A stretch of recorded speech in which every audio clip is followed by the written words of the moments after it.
Welcome to another episode of the Wild Strength Podcast. Today, my guest is Kurt Belding, and we're going to do this one a little bit differently. I usually start with like the walk-up song, and I end asking the same question, but I've had Kurt on previously, so go find and listen to that episode. He talked a lot about just turning hunting into a lifestyle and how he does it full time.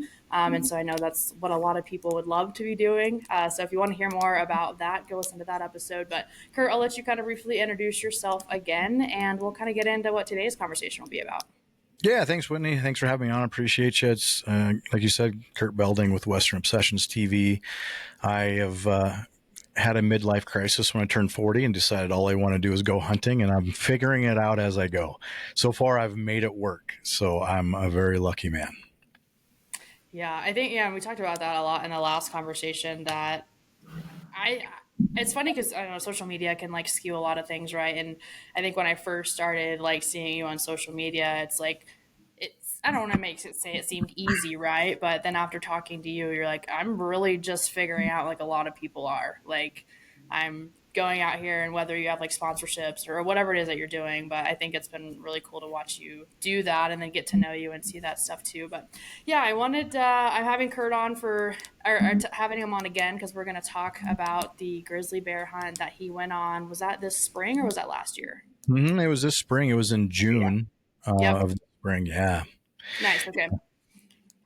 Yeah, it was, I grew up in the Midwest, so I did a lot of like whitetail turkey hunting, and I didn't move up to Colorado till I was like 24, 25. And, but the whole time I just loved the idea of Western hunting. I just never really thought that I could do a lot of it because I'm a Midwest boy, little farm boy, right? Like just grew up around whitetail. But once I got here, I'm looking at all these mountains. I'm like, oh my God, where do I find an elk in these thousands and thousands of acres of mountains, right? So, fast forward from 20, 25 years ago, I'm so old now. But, fast forwarding and shoot, I just, looking back from the spring, I just went on a grizzly bear hunt in Alaska. And if I would have told my 25-year-old self, hey, this is things that you're going to be doing for your career, I wouldn't have believed it, right? It's amazing. I'm so happy and so blessed to be able to do it. No, I think that's awesome. And I think maybe I've mentioned that I've kind of been similar. Obviously, I've been hunting for a shorter period of time, but I grew up in Texas, and when I started hunting, I was only hunting whitetail and turkey as well. And it blows people's mind. Like, I heard about like Western hunting, whether it was mule deer, elk hunting, like bears. There's no bears in Texas. And it wasn't just sitting a blind, sitting a feeder. It was you're on your feet, you're hiking, which I loved hiking before I ever got into hunting. And so, yeah, I heard all about it, and I sold everything I owned and came out here. And it's not a full-time thing for me, but I spend every free second that I have, whether it's hunting, scouting in the woods. So I would say kind of very similar approach. And yeah, grizzly bear hunt is at the top of my list. Is Alaska, I guess, can you hunt them in Montana? I know other states have them, but is Alaska the only state you can hunt them in? I believe that is correct. I believe Alaska is the only state in the United States that you can hunt grizzly bear. I think that should change. I think Montana is overran with grizzly bear, and we need a season. If it's not, I think they just launched a wolf season this year. I'm hoping grizzly will be coming soon because from what I know of Montana, there's a lot of grizz in Montana. Yeah, that's what I've heard. And I've had buddies and friends who have just black bear hunted out there and saw nothing but grizzlies the entire time. And I'm like, that's crazy to think about. But I guess, so yeah, to get into it, what was your draw to a grizzly bear hunt? I mean, maybe it's something that you wanted to do all your life, but is there like one specific reason where you're like, yeah, that was a dream hunt of mine and like something that I've always wanted to do? Yeah, I'll be honest with you, I didn't really even think about it, a grizzly bear hunt. I would obviously loved to have gone or to do a grizzly bear hunt, but I didn't really think it was feasible because they're expensive hunts. You need to have a guide in Alaska to do them. So it really wasn't in my budget. I'm not a rich guy, and I'd be careful on where I spend money, right? The money I do have. But I was fortunate enough to stumble upon a guy named Ray that owns an outfit there. And I do a lot of digital marketing, content creation, website design. I do just like a jack of all trades, marketing and sales for the hunting industry. That's a part of how I make money. And Mm. Ray needed his website rebuilt. So we traded a grizzly bear hunt for a website build. And Nice. so, just not being a rich guy and can't spend $20,000 on a grizzly bear hunt, this was perfect for me.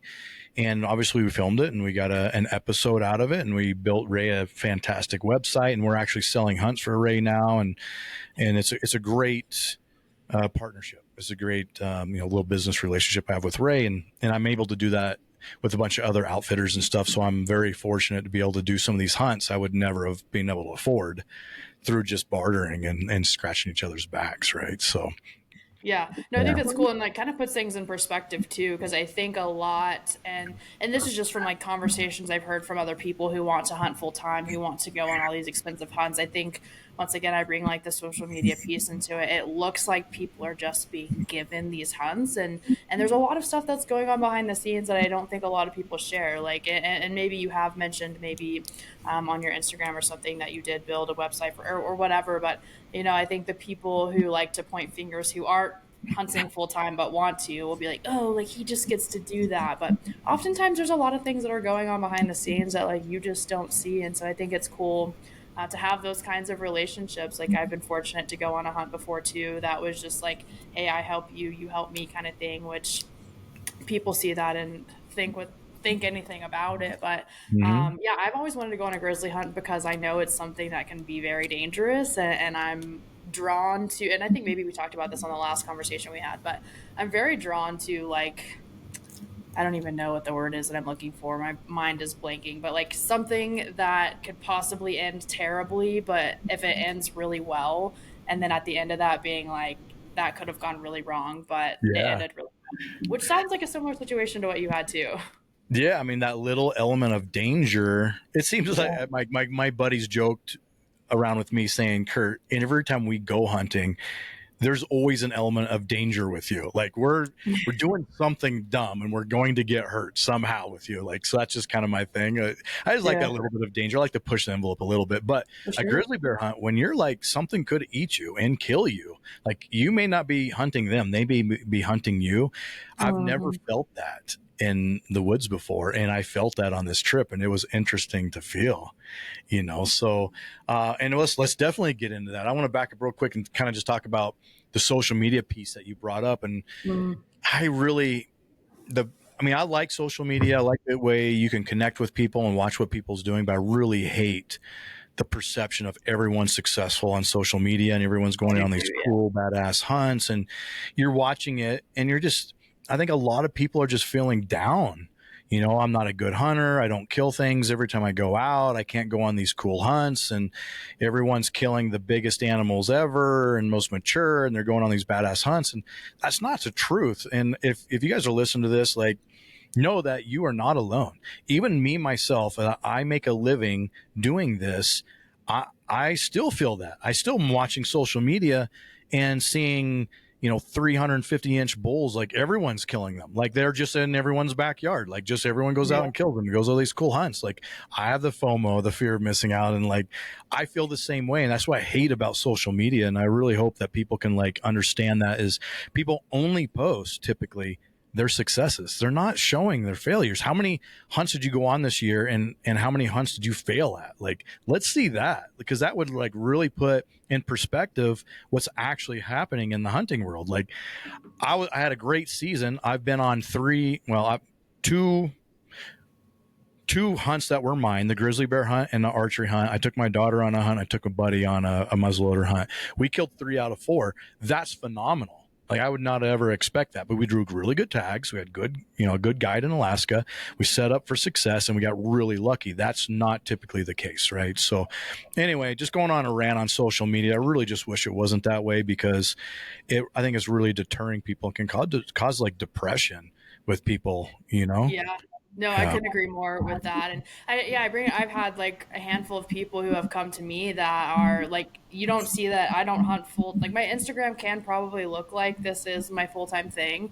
But I have a full-time job, and people will be like, oh, how do you get all the time to hunt? Or how do you do this? Or how do you do that? Or how do you get connected with this person? And social media makes it look like that's what did it for me, but I and I'm very open about how I don't fill my tags. Like last year, I had 3 Colorado tags. I didn't fill a single one of them, and I talk about that regularly on the podcast. And like I also like I'm relatively newer. Like this is only my 3rd year hunting in Colorado, 5th year hunting in total, but my 3rd year in Colorado. So like I understand the reality because I've been fortunate enough to meet people who humble me, who are like, hey, Whit, like you might not fill your tag for a couple of years. If you do, cool, you put in the work or you got lucky.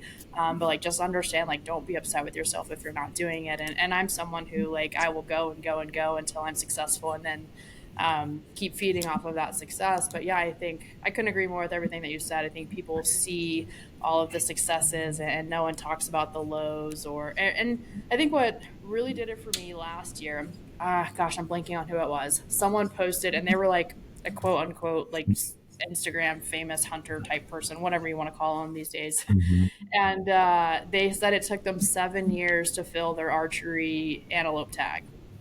And last year was my first time ever hunting antelope. And I was like, God, this is so hard. Like, how does anybody do this? And then you see that, it's like, oh, that's the reality. Like, there are Oh people who yeah. have been hunting their entire lives who still aren't filling tags, who are still hunting public land over the counter tags and eating that tag. And I think that's real. And yeah, a lot of people don't talk about that. But anyways, yeah, I want you to talk more about the like the danger thrill part of the hunt and just Yeah. of any hunt that you've been on. Yeah, I mean, let's dive into the grizzly bear hunt because I know that's like the main topic of this podcast, and I want to Mhm. share my stories with people. I got this connection with Ray, and we worked it out, Yep. scheduled the hunt, and immediately I love bow hunting. As I like bow hunting more than rifle hunting, but I'll do both, and I'm Mhm. okay doing both. I'm not the bow hunters like I only kill things with bows, and that's cool, man. Like if you're that guy, that's awesome. More power to you. Yeah. That's fantastic. But I'm an opportunity hunter. So if I can draw a good tag with a Same. rifle, I'll do it. If I draw a good tag with a bow, whatever. But I do lean towards bow. So when I'm scheduling this hunt, I'm like, God, do I want to bow hunt this or do I want to rifle hunt it? And I would love to kill a grizzly bear with a bow, right? Like that would be so cool. But I know I'm limiting my chances of killing a grizzly bear. And do I want to do all this and getting to a bow range and something goes sideways and I don't fill the tag or accomplish what I was set to do, right? So anyway, long story short on that is I decided I am going to hunt with a bow, but a guide has to bring a gun, right? That's just part of guiding grizzly bear hunting. So they all have, usually like 300s, 338s that they carry with a little scope on their low power scope for like when a grizzly bear attacks. And here's a good Mhm. hook for your podcast. We got charged by 2 grizzly bears in very Mm. close range, and it was crazy. What are you feeling in that moment? Um, you know, I'm a little bit weird when it comes to dangerous moments like that or like extreme moments. Things slow down for me. I get really calm. And I Same. don't know, same with you. Yeah. And I Yeah. know you're military, so that might be part of your background or whatever. But for some reason, in emergency situations, things slow down and I get calm and I think clearly. And 5 seconds seem like 5 minutes to me, right? Like in that emergency situation. So I really wasn't shitting my pants until after. And I'm like, Mhm. holy cow, did that just happen? And we were super lucky. We didn't get mauled. And I can go on the details of that charge, but I want to, let the viewers know our grizzly bear hunt, we got charged by a boar and a sow, and that Mm. sow got 20 yards from us and made a decision on whether or not to come kill us or not. And she chose not to. It was pretty crazy. Yeah. Yeah, So, that's wild. yeah. So, all right. So, backing up a little bit, I choose to bring my bow. I know my guide's got his gun. So if I need to, I can grab the gun and kill him with a gun. We already pre-worked this out, but I really wanted to try to kill him with a bow. So grizzly bear hunting is a little bit different than a lot of hunting that I've done where we flew in, it's very remote. It's a little, God, what's the plane called? I'm blanking on the plane, but a little I just bush call them plane. little puddle jumpers. Yeah, this one had Tundra tires on it, so we didn't land in a lake. But little plane, and that was the first time I've been in a little bush plane, so that was Mm. a fun experience for me. I enjoyed that a lot. We flew into the Chugach mountain range, and got there, set the camp, and with grizzly bear hunting, you don't want to move around, so there is no hiking. You set up on a high knob, something you can see a lot of area, and you sit there for days on glass Hmm. and just wait, because their defense is scent. So if you go hiking around in the woods, your scent will be there for days, and they get one whiff of you, they're gone. You may never see them. Right. Okay. So for days, and it doesn't get dark during this time in Alaska. Yeah, it's crazy. So we'll have a quick little breakfast. We go up on a little glassing knob, which is like 50, 75 yards from camp. And we literally sit on this little glassing knob for hours upon hours upon hours in the glass. So, let's call it 7 a.m. And I remember, typically it'd be like 1 a.m., 7 to 1, 2 o'clock in the morning. And I'm like, well, it's not dark. We can still glass. We can still hunt, and legally we can go kill whatever at this time. But I'm like, we got to go to bed at some point. Like I got to sleep at some point. Yeah. And I've never had such bad eye fatigue in my life, looking through binoculars for 12, 13 hours a day straight. And we didn't come off the knob. We just took our food up there, ate, and just kept glassing, because we didn't want to miss that opportunity of seeing a grizzly bear. And grizzly bears it's not like there's 30 of them in a mile range. There's like one in that mile range. So usually it's like one per mile, one per 5 miles, so you're trying to find that needle in a haystack, trying to pick up that grizzly bear that might be in the area. And during this time, it is breeding season for them. So boars are looking for sows, and they've been out of their dens for a little bit, and moose calves are getting dropped. So they're eating moose calves. So we kind of know the area. We kind of know what's happening. We feel good about it, but we did not spot. And here's just a little spoiler for you guys. I killed a grizzly bear, but we did not spot him till day 7. Wow. So did you sit in the same spot the entire time? For 7 days for like 13 12 to 13 hours straight of glassing. Wow. And we'd see moose and we'd see black bear. And I had a black bear tag, but I didn't want to leave the area to get sent everywhere to go kill a black bear. I've killed black bears, no big deal. For sure. But that was the challenging of grizzly bear hunting. It wasn't physical. It was mental. It was and I enjoy now, as I've matured in my hunting years, is I used to not like glassing. I thought it was so freaking boring sitting there and looking through binos. And I'm like, man, I just got to hike around. I got to move. I got to go find my game. And as I matured, I realized that's really stupid to do. Like, let the glass do your walking. And I've actually now enjoy glassing for for all day long. I enjoy it. So but it did get obviously pretty old to sit there and glass for days upon days. Yeah. So, I think you brought up kind of like the mental strength it takes to just sit there for that number of days. And maybe you have a guide there, and if you weren't paying attention, Kurt did mention to hunt grizzly in Alaska, you have to have a guide. If you're a non-resident, you have to have a guide. And so maybe your guide is telling you, the one who's like, hey, we have to stay here. But for you personally, like outside of the grizzly hunt, or if you're glassing, at what point after, like, how many days will you sit somewhere before you're like, I should probably go somewhere else? Yeah, without the guide, I mean, I would not know how to grizzly hunt, because I've never even seen a grizzly in the wild. Right? Yeah, I've never hunt.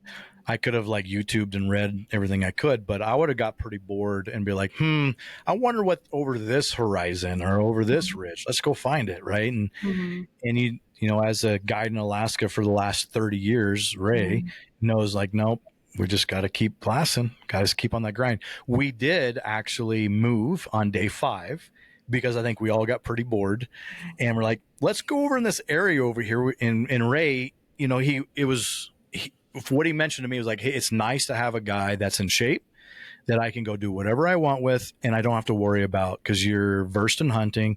You can take care of yourself. Let's go do some stuff I normally wouldn't be able to do with a normal client. So we went in a completely different area, and to foresight this a little bit, in this area that we went into, which is still in our general area of many, many miles that we're glassing, we actually found really fresh grizzly scat.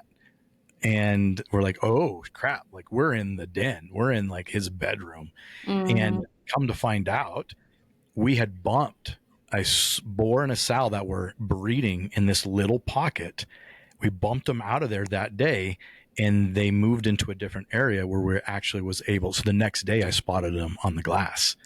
So without that move, we probably would have never have bumped them, never have seen them. and would not have killed a grizzly bear. So like, hunting, Whitney, is like everything has to happen perfectly and everything happens for a reason. Stars got to align. So day 5, we do a little trek. We go in a different area, do some glassing. We find grizz scat. Come to find out we bumped them into a different area. See them on day 6 or 7. I can't remember what it was, but boom, saw a grizz about 2 miles off, a breeding pair, which is very rare. Like you don't find this, I guess, in Alaska. It's very rare to find a breeding pair, a boar and a sow breeding together, and spotted them and then made a plan. Yeah, so then into the plan of it, like you said, the plan was to bow hunt. So rewinding a little bit, I remember on it was like Instagram, you had posted a story, and I think you like polled everyone like, should I bow or rifle hunt? And it seems that bow hunting went over. And you also, correct me if I'm wrong, I feel like it was the first time you set up your own bow for yourself. Mm-hmm. Yeah, That's correct. Yeah. how did that part go? Because I haven't. That's what I want to get to, and I'm slowly learning all of the things. But I still very much like one of my buddies is like my go-to for when it comes to setting up my bow. But what was it like setting it up by yourself? And did you feel like any less confident going into it because of that? Yeah, that's a great question. I love to talk about that and I wanted to like just clarify the perception of a professional hunter, right? Like, I'm sure people see my Instagram and they probably think I know everything about everything. That's not true. There's a lot of stuff I don't know about. I'm more versed in archery than I am rifles. I don't know a lot about rifles and about guns. I know more about archery. But anyway, that perception is like, that's not true. Like most of these guys out here don't know things about something, right? So that was something I've never really taken on myself, was setting up my full bow from start to finish. Because I usually just take it to an archery shop and I'm like, trust the professionals. They're going to do it right. I don't have time to do it anyway. I don't have time to fix all my screw ups and my mistakes. So just drop it off with the professionals, let them set it up. But this year I'm like, no, I've got time this year. I really want to do it myself. So we got a Matthews lift and got the strings and got the peep and got everything that you need. And it was a little bit of a struggle figuring out all the little things. And I think you may have seen this, is the peep I got was cutting my string and I didn't realize it. It was fraying my string. And so like a week before I'm supposed to go on this grizzly bear hunt, and I'm getting everything super dialed in, trying to be real confident with the bow. Right. And, obviously I've been doing this for a few months coming up to the grizzly bear hunt. My peep cut my string at full draw and it snapped at full draw. So now, like a dry fire, or did you have an arrow knock? I had an arrow knocked. I was shooting, practicing, and at full draw, the peep had cut enough in my string where it snapped at my peep. It's a little scary, right? You got an arrow in it, you're full draw, and your string snaps on you. Yeah. I'm lucky I didn't get hurt. The arrow flew out about 15 yards from where it was at. But but now I'm like, crap, I have to set this whole thing up again. And I reached out and got I can't remember where I got strings from. They're probably gonna be pissed I didn't plug them in this podcast. But I reached back out to Matthews and they sent me strings right away. Okay. Yeah, that's what it was. Yep. Great customer service. And so they sent me out strings, but I'm like, crap, I leave for a grizzly bear hunt in a week. And if you know anything about archery, you got to break that string in a little bit. Like it stretches a little bit typically. Yeah. And you all right. So I'm like, crap. So I got to set this thing up fast and I got to shoot a whole bunch. And anyway, long story short, I really enjoy the process now of setting up my own bow, even though I'm still making my own mistakes. I'm learning from them, and it's really fun. I think you said maybe it was you, maybe not, but did you build out your own arrows this year? I did. Yeah. Yeah. I think I did see that, but there's something very prideful about, and I build my own arrows too. Is like, I set up my own bow. I built my own arrows. Everything I did, I touched. Whether or not it's screwed up or not, whether my arrows are completely effed, I did it. Right. And I'm shooting it. And if I kill something with everything that I did, that's pretty cool. It's very prideful there. Right. That's what I thought in hunting too. And I've mentioned on the podcast a handful of times, I do a lot of solo hunting, and for no other reason, like I definitely prefer a shared experience. I love people going out there with me. I actually like hunting on other people's tags, like being with other people more than I like hunting my own tag. One, the pressure's off. Like I'm just there to help. So it's more, not that hunting isn't fun, but it's just a shared experience. But on the topic of like, if you screw up, it's your fault, or if something goes wrong, it's your fault. Like as I'm learning how to hunt in the mountains, how to hunt elk, learning about where elk like to live, all these kinds of things. If I screw something up, I like knowing that it was my fault. because Mm-hmm. I get very frustrated if someone's like, "Hey, go down here," or "Hey, go do this," or "Make this stock," and I do it and it doesn't work. Then I will turn around and I'm like a little frustrated with them. I internalize it. I'm like, I'm frustrated with myself that I listened versus like Mm-hmm. going with my own thought. And that's not like I've hunted with people who know way more than me. So when they tell me to do something, I'm like, oh, okay, like you've hunted all your life. I'm obviously going to follow what you're saying. But also, like, I'm still learning and taking my instinct too. So, yeah, putting the Yeah, bow together, building my own arrows, it's one of those things of like, if I get it done, I built this, I did that, I did this hunt by myself, then like I had no one to blame. Or if I don't get it done, I have no one to blame but myself. And yeah, maybe that's like a pride and ego thing, but I still think that there's something that like you can kind of hang your hat on if you are successful with it, kind of thing. absolutely, absolutely. Hang your hat on, and I get it. I don't really, to be honest with you, I don't really enjoy guided hunts.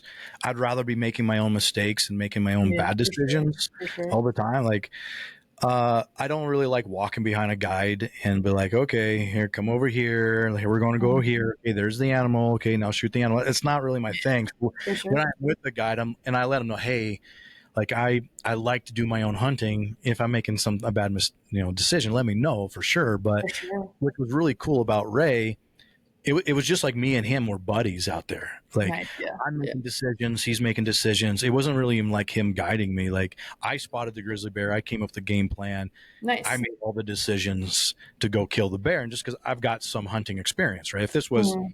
20 years ago, I have no clue what to do, right? But I've failed enough in 20 years to understand what needs to happen in a situation. But even to your point of like, you built your own arrows. There's a little bit of deep down of like, you don't want someone to think that you're an idiot, right? Is that perception on social media? I'm building my arrows and I post a picture of my arrow and someone comments, "Oh, you put too much glue on your blah, blah, blah, blah, or you didn't do this and you didn't do that." And like, yep, you're right. I didn't. I'm new. Sure, I'm an idiot. Like I'll own Yeah, it. for Whatever. I sure. fucked it For up, sure. Yeah.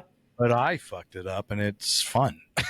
Right. Right? Yeah. It's Yeah. fun fucking Early it up. on, I'd get questions of like, well, I'm obviously still learning, and people are like, "What's your arrow weight?" And I'm like, "I don't know. Someone at the shop built my arrows, and it shoots straight." Like, but then Yeah. someone asks that, and you don't know, and you're like, "Well, fuck.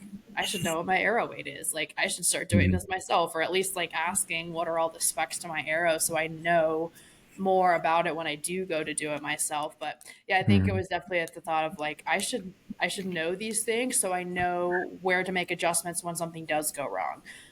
Because yeah, it's I think for me once again like pride and ego kind of gets in the way sometimes. Not as far as hunting because I know that I'm still learning, but it's like a yeah if I make a mistake having to always like ask somebody or rely on somebody or whatever, like they might not be available, and that's okay too. Like you can't always expect Mhm. someone to have the same hours in the day that you have to go shoot or hunt or whatever.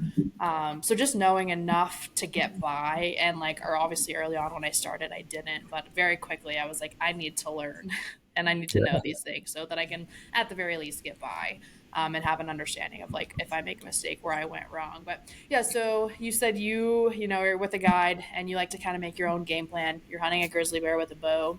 You spot the grizzly bear. What's your game Mhm. plan from there? How far away was he? What was your plan to get in? Yeah, so he's about 2 miles off, and we're glassing from long distance, right? So Yeah. I'm using 15 by 56s. I'm on a tripod or a stand, right, to keep Mm. things steady. And I spot him, and I've never even seen a grizzly bear in real life, right? So I'm like, Mm-hmm. but I've been watching black bears, been watching moose, and I spot these two yellowy brown blobs out there moving. I'm like, hmm. And I was like, boys, I think I got a grizzly bear. And Mm. Ray pulls out the spotters like, oh yeah, those are two grizz right there. He's like, that's a boar and a sow. And so we kind of together made a game plan. I'm like, my question was, all right, we all move over. There was four of us. There was me, my camera guy, Chase, Ray, and there was a packer. And so I'm like, should one person stay on this knob to keep eyes on these bears? That way, when we get over, because we're going to lose sight of them on our way over. And if you've been on stalks before, you understand that sucks. Like I like to make a stalk and still be able to see what I'm stalking, but when Yeah. you lose sight of that animal and you pop up, you got to refine that animal again. And they Mm. may have moved, may have not. We don't know where they went because you lost sight. So I was like, should we leave someone back there? And Ray made a good point. Our Chase, the camera guy, did not have a backup gun. He's running camera. I got a bow. I don't have a gun. Ray's got a gun, but it's just Ray, right? And there's two grizzly bears. He's like, no, we need to bring Eric, our packer, with us, I think, because he's got a gun and for safety. So I'm like, all right, boom. We all four move over there, and we don't know what the wind's doing. That's 2 miles away. So like, we're just going to figure it out when we get there. So we take off as fast as we can, get there as fast as we can. At that point, they had gone into the thick brush stuff, oak brush or whatever, that's over there. And so we're trying to ease our ways into it because we lost sight. We don't know where they're at. Our wind is good. We got a crosswind, so I'm always like hedging to the crosswind. Okay, we know they were at, let's call it 11 o'clock in front of us. I want to stay to the 3 o'clock because we got a crosswind coming from left to right. So I'm always hedging to 3 o'clock, right? So we're hedging, we're peaking, and we got to go down into these nasty, thick, brushed kind of places, and it gets hairy because now you're not 2 miles away from a grizz. Now you're 300 yards from where you last saw them, and you don't know where they went, and there's two of them, right? You surprise them, shit's going to get weird real fast. And I'm starting to feel that of like, oh man, I got a bow in my hand, my cameraman's behind me, these guys got guns, I hope they can shoot well, but I'm in brush up over my head. You can't see more than 5 yards ahead of you, and we're trying to move through as quietly and slowly as we can, but we have no clue where these grizz are at, right? So I've never felt that, and I don't, maybe fear, maybe excitement, but just a little bit of like, this could be dangerous for sure right now. What I'm doing right now is dangerous, right? So never felt that before. So we kind of keep moving. At this point, we're probably just maybe 200 yards from where we last saw him, and we have not been able to pick him up again. So we're probably an hour to 2 hours from where we last saw him. And I'm like, well, should we just find us a nice knob and sit and wait until we pick him up? And that's like the safe play, right? Let's find a knob and sit and wait till we get eyes on him. And Ray had mentioned, in my years of experience, my gut is telling me they're still in this area, and I think we should move forward. And I obviously, go to Ray with that. I trust his instinct, right? For like, okay, man, you've been doing this for 30 years. I trust your instincts. And it's his gut instinct, which in hunting, our gut plays a big role. Yeah, for sure. Right. So we definitely could have played it safe and just found a little high knob and waited until we saw him. But he's like, no, I think we keep pushing. I think we're good. So we push in. We go up on the next knob. We spot them. They're bedded, sleeping in this little bowl. Well, we see one of them anyway. And we think it's the boar. We're about 130 yards from them. We're up a little bit higher from them. They're down. We have a lot of brush between them and us, but they're in this area there's no brush. It's like grassy knoll, like a bowl area. And it's honestly one of the cutest things that I saw on the trip, of this grizzly bear sleeping with like the head on the arm, and like it should pick a head up and just kind of, and sleep and lay, and super cute. Right. And I know, non-hunters will be listening to this and be like, well, then why would you try to kill it if it was cute? Yeah, right? whatever. Yeah, whatever. But, there's two of them. We only see one of them. So we're like, crap, where's the other one? This is going to be a very dangerous situation moving in.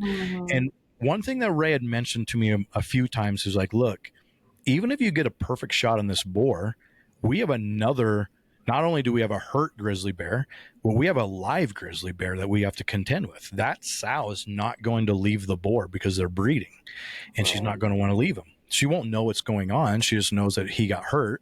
And even if he goes off into thick shit and dies, we got to go in there, try to retrieve him. She's going to be there. This is going to be dangerous. This is going to be scary, right? Like, this is a situation we're walking into because there's two. So we're at 130 yards, and we're looking at the situation, knowing that it could be very dangerous to kill one with a bow. And there's hardly any wind. It's super quiet. It's very dry. And we just cannot figure out a way to get close to them for a bow shot. And we don't even know where the other one's at. We see one of them. Yeah. So we both made a decision. of a bird in the hand is better than two in the bush, right? So that being said, and Ray and I talked about this, and I said, hey man, I'm good. I don't need to kill one with a bow. If we're in a real dangerous situation, I'm not going to put you guys in danger. Let's just switch. I'll grab your gun. I'll shoot it with a gun. No big deal. Yeah, for sure. So we've already kind of game planned this, and Ray's like, yep, I think we need to use a gun. I'm like, yeah, man, I get it. Let's use a gun. And to foresight this a little bit, a couple days earlier, I had a bad experience on a hunting trip using a guide's gun. I didn't dry fire his gun, and I went to use his gun, and he had a hair trigger, and I wasn't used to it. And so it went off before I was ready for it to go off. So 2 days earlier, I was like, Ray, let me dry fire your gun just to like, make sure I know what this trigger's like. So I dry fired his gun. I got used to the gun, right?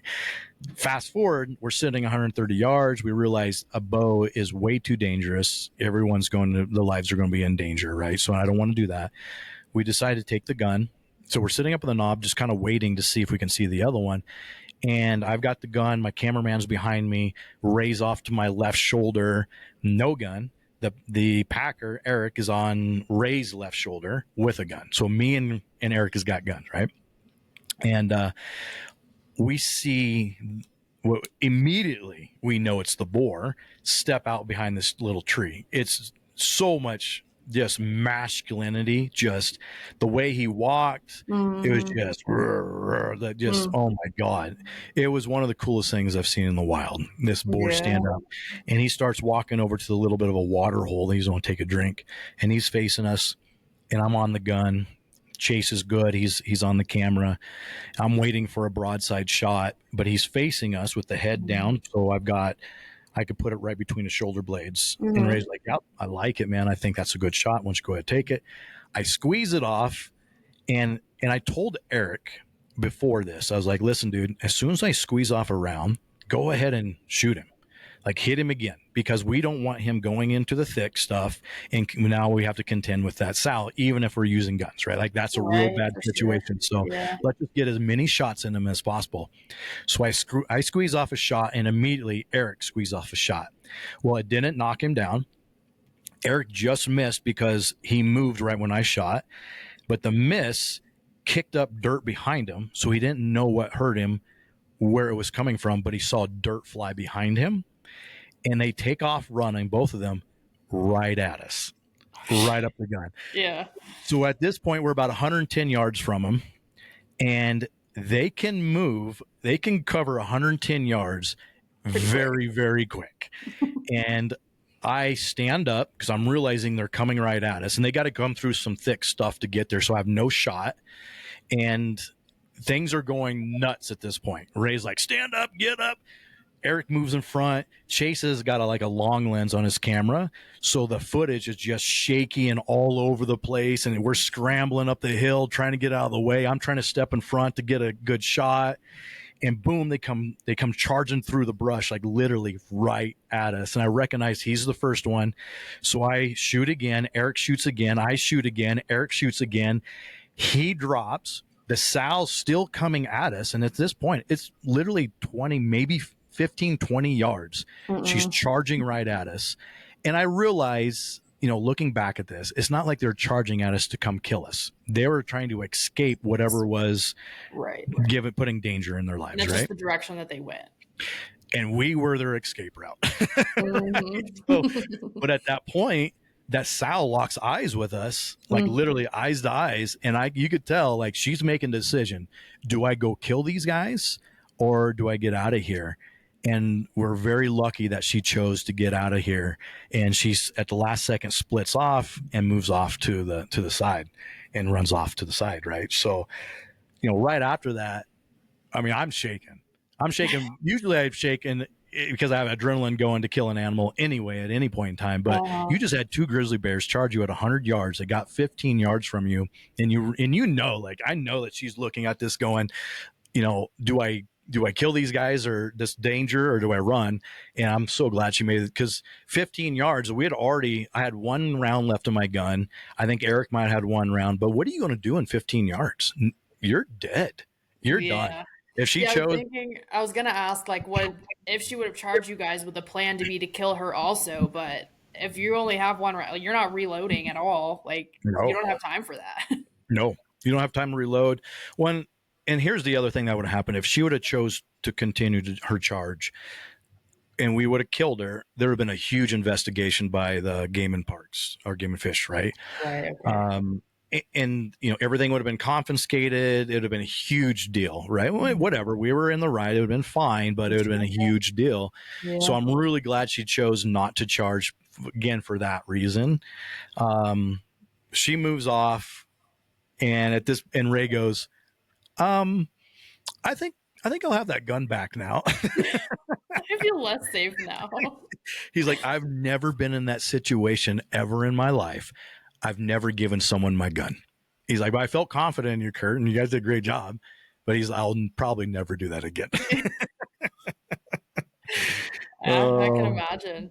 That's, I mean, to his point, like he knows his capabilities, and like we're talking about earlier, like if something goes mhm, wrong, you know that you want to just take care of that situation. He knows his capabilities, and not that he didn't trust you, but mhm, he's trying to also fight for his life. It has truly turned into a survival situation, and he mhm, wants to do something about it and can no longer do something about it. And as a guide, like I don't know what the setup was, but technically he might be responsible for you and Chase also. So like if mhm. something were to go wrong, you have the gun in your hand, he can't do anything about it, then like that could fall back on him too. Yep. Oh yeah. I guarantee. I know Ray really well. I guarantee it's more about our safety, and For he sure. wanted to protect us, but Yeah. helpless. Right? What are you going to do? Like you have nothing. Were you going to like throw a rock at it? Right? Like, Mm. yeah, that helpless feeling. And us talking about it, both Ray and Chase was like, well, I guess today's a good day to die. That was going through their head of like, I guess this is how we go out. That like it's funny how things flash through your mind Mm. in moments like that. But kind of to our point earlier is like when that's happening, everything slows down for me. Like, that 5 seconds feels like 5 minutes, and everything slows down. And I actually think really clearly. It's afterwards, and I'm like, holy cow, did that just happen? That was crazy, right? So, Yeah, I think um, and this will kind of go on a tangent, and then I'll try to bring it back. But I'm not you said I've worked with military my whole career, but I'm not in the military. But I mm, think a lot of it maybe even goes back to like, and this will get deep for a second. I've experienced a lot of like death early on in my life, mhm, and so I kind of got to a point in life where I'm like I accept that that's going to happen at some point. Like I have no fear of it happening. However, I go out is how I go out.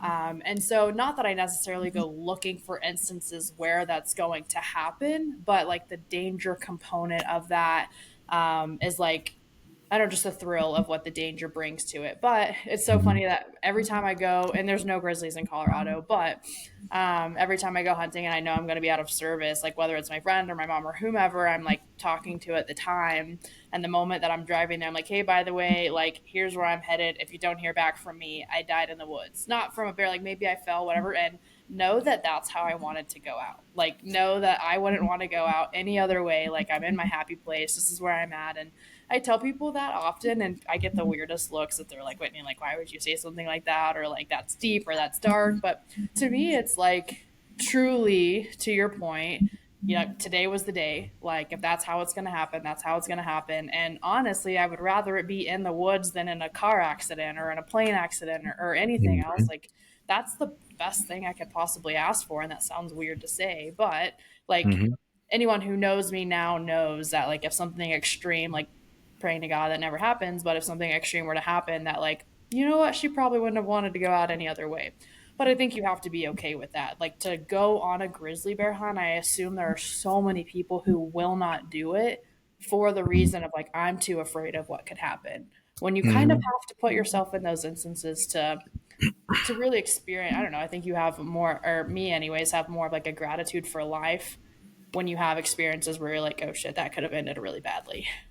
Oh yeah, definitely puts things in perspective. But to your point, especially when you're going out on a solo hunt, that can be a very dangerous situation. I mean, we just saw two young men get killed. I think it was from lightning Mhm. strike Yeah, in so Colorado this year, and I yeah. guarantee you they weren't thinking, "Well, this is probably my last day on this planet," right? Like Hmm. they weren't even solo hunting. They had To me, I don't know a lot about it, but it seemed like they had the mini inReach, so they had the Mm-hmm. SOS, and they seemed like they were skilled in the backwoods and understood the mountains. And but you Mm-hmm. just never know. But going out on solo, all it takes is a one bad slip, turning an ankle, breaking a leg, Mm-hmm. and you're pretty effed. You're pretty, like you have the SO. Hopefully, you bring in an inReach or something, right? Yeah, So for sure. you have the SOS button. You can get a hold of someone. You can make it happen. But that's pretty dangerous going solo for sure.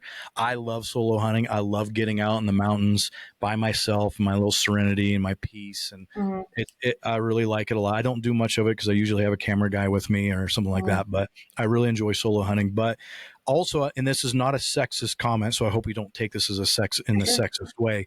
But as a woman solo hunting, there's even more of an element of danger because as a man, when I'm out there, I'm fearing I'm going to make a bad mistake and break my leg. I'm fearing a black bear is going to have a bad day and decide they want to or a mountain lion or something like that, right? But I'm not fearing people.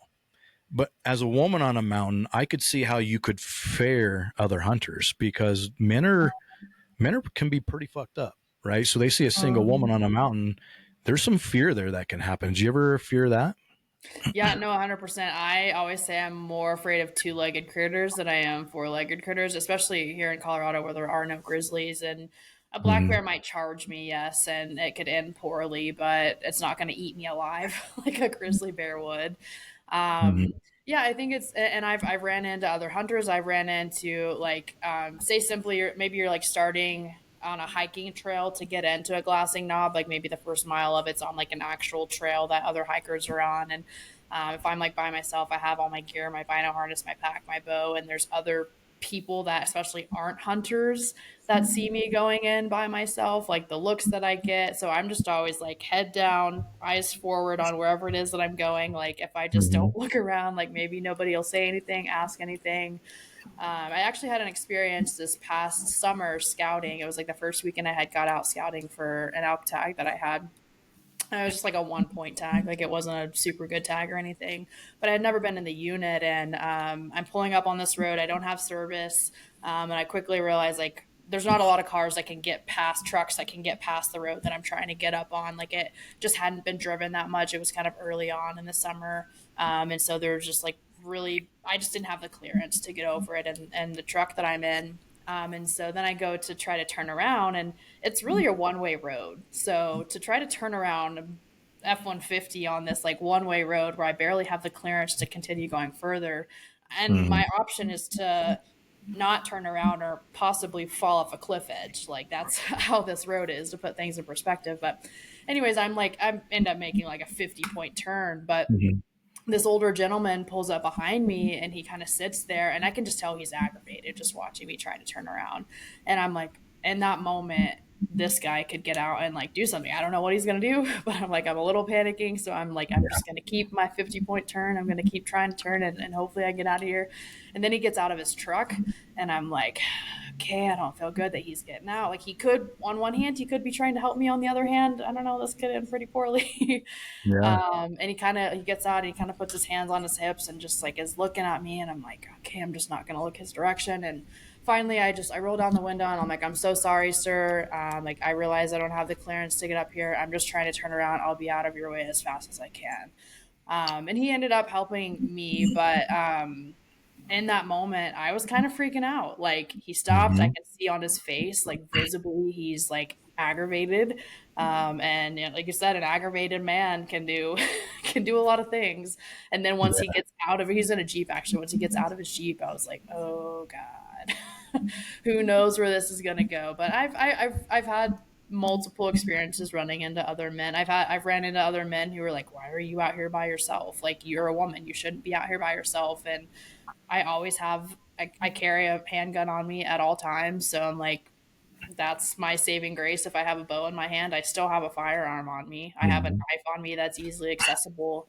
But I think more than anything, I've just gotten comments of like, "What are you doing out here by yourself? You don't need to be out here by yourself." Which I get. Like a lot of them are probably dads or older men or have wives or whatever, and they wouldn't want for the safety of the people that they care about, wouldn't want their daughters or their wives to go out by themselves. But I think that's what I get more than anything. But yeah, I do fear the two-legged critters more than any four-legged critter Mhm. for sure. For sure, yeah. And I know that you're a very independent woman. You probably enjoy, I know you said you like going hunting with other people, but I'm sure you enjoy being out there by yourself too. And yeah, that would be another element of fear that men don't experience. Right? We don't fear other. Well, sometimes we may fear other men with guns, like during rifle season, but because Yeah. yeah, it could get heated sometimes when you're someone's spot, right? Yeah, yeah, that could get out of hand quick. Yeah, but it's just a little bit different. But I wanted to share one more thing of crazy kind of fear, and we're talking about fear a Mhm. little bit on that grizzly bear hunt. Mhm. So we go skin him out, and we pack him 2 miles back to our camp. And we kind of knew like she probably is not going to leave him, so she's in the area somewhere. So we kind of stayed on alert a little bit, just waiting in case she would pop back out. We get back to camp and we wake up the next morning and there's grizzly bear tracks 40 yards from our tent. She had followed us all the way back to camp, Mm. smelling his smell, and came into our camp. So, I don't know what time she came into the camp, but I guarantee you I was passed out in my tent and as a little, grizzly bear burrito. Yeah. Yeah. Okay. But that was a little hairy knowing that she followed us all the way back Yeah. to camp and she was just a few yards from our tent. That's crazy, right? So was the plan after seeing that, like, get out as quickly as you can? We actually took our handguns, guns, and combed the area just to make sure she wasn't in the area anymore. And we followed her tracks, and she had headed off into a different area. So I think she was just following his smell because they were breeding and there's hormones, right? And was trying to Right. figure out where he went. And I guarantee you she was smelling our smell too, but Mhm. she was following his smell, figuring out where he went, and realized, whatever she realized, but realized it was a lost cause, and she moved on. So Yeah, wow. yeah. That's scary to think about that you could have easily been like dinner or something Yeah. for. Like all she would have decided is she wanted to attack those tents, and then we were in another rodeo. So, I wonder too, though, and you may or may not know the answer. Like you said, they were breeding. She was following the smell of the boar. mhm, If she was following his smell, realized he wasn't there, and that's why she turned around, versus she wasn't necessarily following you guys' smell. She was looking for where she last saw him. So I wonder if she's like, oh, he's mhm, not here. It's my time to go. And maybe if you guys' smell had taken over, she might have been a little upset. But obviously, like, no one's in the bear's mind. No one knows what's going on. But that's kind of my mhm. thought, is I wonder if she was just, like you said, kind of looking for him. He wasn't there, so quickly just like turned around kind of thing. Yeah, I'm pretty sure that was what it is. I don't think grizzly bears don't actively hunt humans, right? So it's just not like she's like, oh, there's humans, let's follow them and see where they went, or there was Mhm. none of that going on. It was she smelled him. Where did he go? Well, he went this way. I can smell him. I'm gonna go see where he's at, and didn't find him because he was dead, and then moved off. Right. I think that was the case, but it's just kind of I didn't realize she would follow us 2 miles back to camp. To stand out 40 yards from her tent. I Mhm. got a little bit eerie the next morning. Yeah. Did you, when you packed the meat back, was it close to camp, or did you intentionally try to leave it a little further? So his hide and skull and stuff was about 50 yards in a snowbank from the Okay. camp. Yeah, in like some brush and stuff. Yeah. Right. Okay. Hmm. Yeah.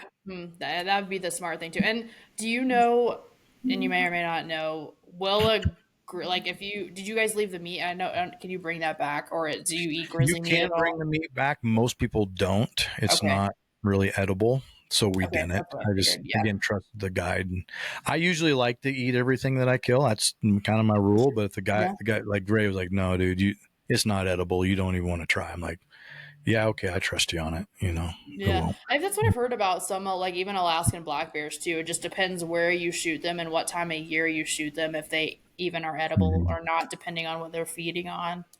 Yeah. Yeah, what they've been feeding on, like coastal bears for sure. Like most people don't eat those because they've been feeding on eating on rotten Yeah, fish, right? yeah, So, yeah. yeah. But But I wonder if she would have came back and do bears eat other bears? I'm sure they do if they're hungry Yeah, enough. Well, I yeah. know, like Well, here's another thing that happened on this trip is, remember that we went in that area and we found grizzly shit, right? Mm-hmm. Well, a day before that, we saw a mama black bear and two cubs go down in that area. And then we saw a mama bear and one cub sprinting out of that area as fast as possible. And we're like, I bet you a Mm. grizzly ate that cub. So they would definitely will eat black bear cubs for sure. Right. Huh. And I Yeah, know that's interesting. all boars, whether it be black bear or grizzly bear, will eat cubs to Right. make the sow go back in heat so he can breed them again. So they Mm. will eat bears, obviously, that way. Hmm. That's Yeah. interesting. Hmm. I know. Isn't that crazy, right? Like, breeding is such a strong thing Yeah. in just animal kingdom in general. But a boar will, if he sees a sow with cubs, will kill the cubs so he can breed the sow again. So that's when people are like, oh, why are you killing these male bears? Like, that's a really good reason. Of like, you want to cut down older boars. Older boars For do it. sure. Younger For boars, I sure. don't think, do it as much, but that older boar will definitely do it. So yeah, Yeah. that's a Hmm. pretty good reason to take a few Yeah, of them that's out. crazy. I didn't know that. I also, yeah, I don't know that I've ever heard of anyone eating grizzly bear meat, but I was just curious if you had taken Mhm. it, but that would make sense why, because it's not any good. Yeah, and to your point of like I think you said earlier, like, oh, like the non-hunters or anti-hunters are gonna say something about it. Like there's still reason to go out there and hunt them. Like you said, they're eating the cubs, Mhm. they're eating other things. Like it's at the end of the day, it is conservation and population management. So not Uh-huh. that not that we necessarily have to explain ourselves, but just for the people who decide to listen that are anti-hunters and listen to a Yep. hunting podcast, that's on you. But anyways, we're coming up on an hour here. Like I said, I usually end asking what does wild strength mean to you, but you have been on here and answered that before. I do think that this like grizzly bear hunt is like kind of a display of wild strength. And you mentioned just like the mental side of it from glassing for days on end, for hours.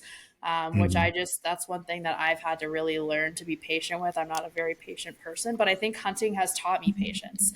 For sure. Like, for example, just sitting there and glassing and for hours in hopes that like something shows up, and then maybe you go back to that same spot because you've seen sign, but you haven't seen an animal, so you're just wait and you're patient. And so that's one thing I really appreciate patience for, but also the like physical strength to just like go after something that could totally charge you and kill you, and you did get Oh, charged and yeah. thankfully didn't end poorly. So I think that was the whole like story itself is a like a really good display of wild strength. Yes, this podcast either it'll come out right before or right after that the video comes out for Kurt's grizzly bear hunt. Kurt, if people have questions, if they want to reach out to you, where can they find you? Yeah, just search Western Obsessions. We have a Instagram page, YouTube. YouTube is where we have all our episodes and all our films up for sure. We are on Carbon TV, but YouTube would be the easiest way to find us. Yeah. Cool. And yeah, it was, I think, I don't know if we said this in the start of the podcast, but it'll be late November. Kurt said maybe the 29th, Mhm. but Yeah. sometime late November to expect this. And it'll be on YouTube and, like you said, Carbon TV. YouTube, Carbon TV. We're trying to do a launch on the 29th if everything goes well and to plan. And yeah, we'd love for you guys to go watch and tell me what you think of that charge that we're on. But yeah, kind of tying back to your like, wild strength. Like, yeah, for sure you have to have mental strength to sit there for freaking days. But like, I think, if I really looked at the strength part of it was like when we're 200 yards from a grizzly bear, you don't know where they're at and you got to kind of push that fear down to keep moving Mm-hmm. forward. Mm-hmm. That would be a good tie-in right there, I think. I think too, also making the decision to take the gun, because I know, like you said, some people who are just I only kill with a bow, who would Mm-hmm. not even make that decision, and I would have done exactly what you did. I'm an opportunity hunter. I'll kill with I do prefer bow hunting, but I'll kill with a bow, a rifle, a knife, like whatever it takes. Like if it's a cool opportunity, I'll take it.